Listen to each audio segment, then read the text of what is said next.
Yeah, so I introduce myself, yes. Yeah, my name is Kasper, and I am actually a dancer. For some years now, I've been working with Christian and Anna Rosa,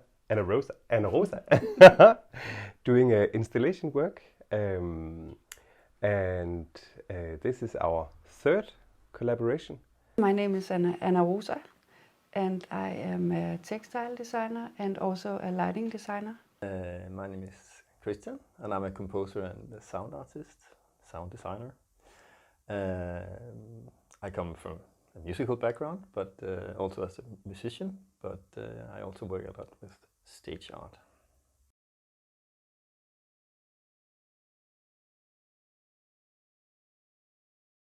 The exhibition is a large-scale installation. It's more than 3 meters high and more than 4 meters in diameter, and it's hollow, so you can walk inside it.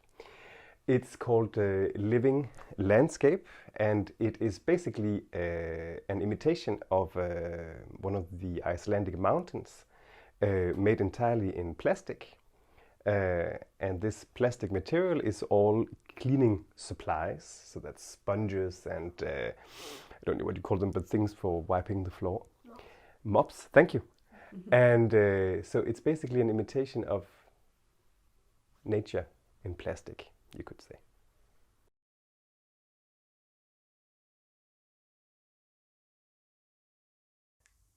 Like the previous projects, or the last one that I was part of, we were inspired by the nature of Iceland. Yeah, actually the last one was inspired from the winter landscape of Iceland, and this one is the summer.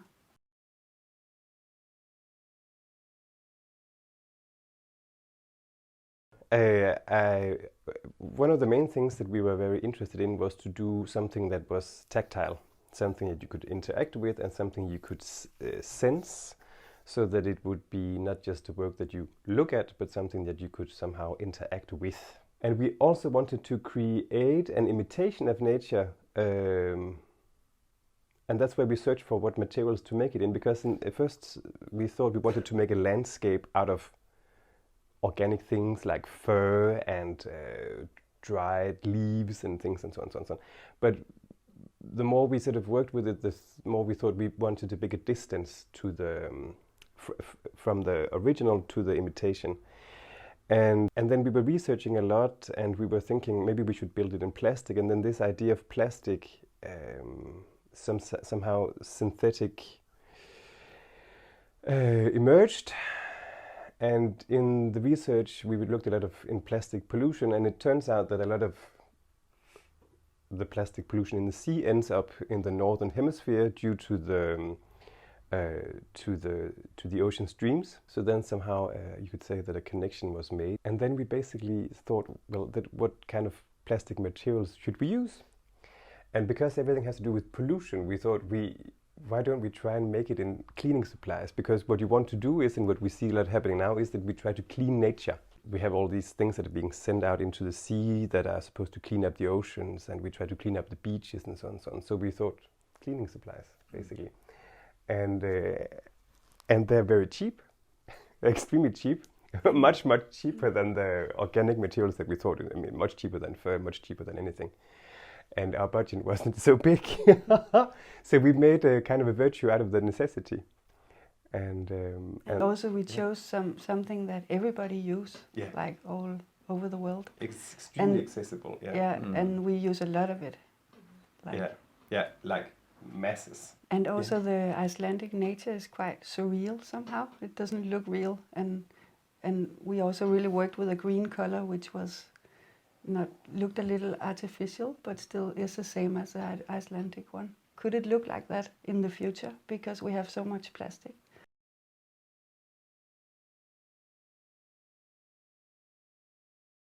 Plastic is, as Anna Rosa said, is broken down into microplastic, and that way it finds its way into nature, into living organisms, into humans and into plants and so on and so on. So it means that organic life is being invaded or transformed into plastic. So the installation is also a kind of prediction or just a question of maybe this is how nature looks in the future.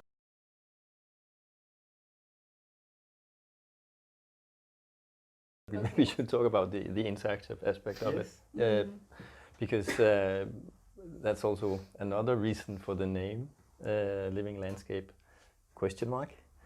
Because we talked about very early in the process that we wanted this piece to be interactive so that it would kind of respond to the audience. So we talked about different ways of doing it. We talked about it already for a previous project, but we didn't decide to do it then yet. So this installation reacts to the viewer or to the audience so that it might appear in a way to be a living being. When you enter the room as an audience, it is making, you can hear that it's making some sounds, and when you come closer, the character of the sound or the music changes. And also when you enter, when you go inside the mountain, something happens. I don't want to say too much about that because you should come and see the installation. Nature may appear passive, but it has its own voice. And a lot of the mythology, a lot of the Nordic mythology, and probably many people know that, has to do with the animation of nature. So a lot of the creatures that live in nature are natural forces, and they are not necessarily good, and they usually punish humans if they don't treat nature with respect. And that may sound a little bit lame, but I think the intention and the meaning of it is very beautiful and true, and still very relevant. Yeah, the question is if we can talk about concepts like good or evil. Yes. Because it's nature, so it may be, I mean, also in mythology, Yes. that it reacts to us, but maybe without being good or evil. That's a question. There is a lot of question marks in this, and that's also why there is a question mark probably in the title. Exactly.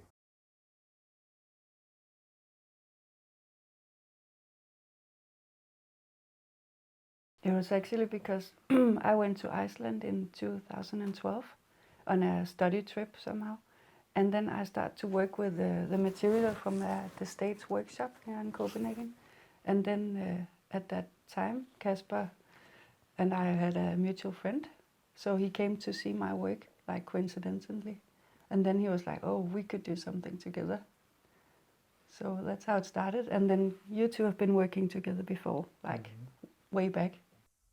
And you found out you maybe needed some sound and music for the first production. Yeah. But first, I think we were trying to do some kind of dance thing. Yes. But it didn't make sense, and no, then it didn't make sense. became It wasn't the format that fit. You have to search for the right format for what you want to do, right? You can't just do theatre because you come from theatre.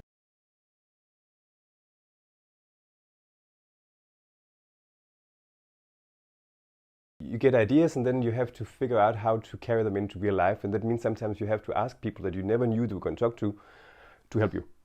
And we had to get these cleaning supplies in huge amounts. So where do you go? So we bought a lot of them very cheaply, very, very cheaply. That's the whole point, because you just throw them out afterwards. We don't do that, but that's what you do in real life. In the supermarket, and then all these mops and things we didn't know where to get. So we found this very, very nice man who sells cleaning supplies, and went to his shop many times because we had to have something to test things. We had to go back, and then at some point we said, and now we need 1,000 of these, and he probably never had so big orders. He was very happy, and he had to sort of make special deliveries from Spain and everywhere. We know a lot about cleaning supplies now. Yes. There's a lot of different kinds of mops. You didn't know that, did you? They are made of different materials, and they color differently also. Yes. They suck the color. It's not the same. No, you wouldn't know. Yeah. And also some of them are very difficult to dry. Yes. We had big problems with that because even though it was summer, they didn't dry up. So Kasper and I, we actually had to go to a laundry place and dry it up illegally. That was very... Because we were so kind of afraid that the color would come off into so we sort of snuck in with hats on. Because they have cameras in a laundry supply. Yes. So we felt very naughty doing that. But there might be some people who would maybe criticize us for using plastic. But we hope that people will understand that we've amassed all this for an artistic and good purpose. That also maybe raises some questions. Yeah. So when you're looking at it, you are thinking about how to dispose of this and where it goes. And maybe you as an audience have some critical questions for us, but that's okay.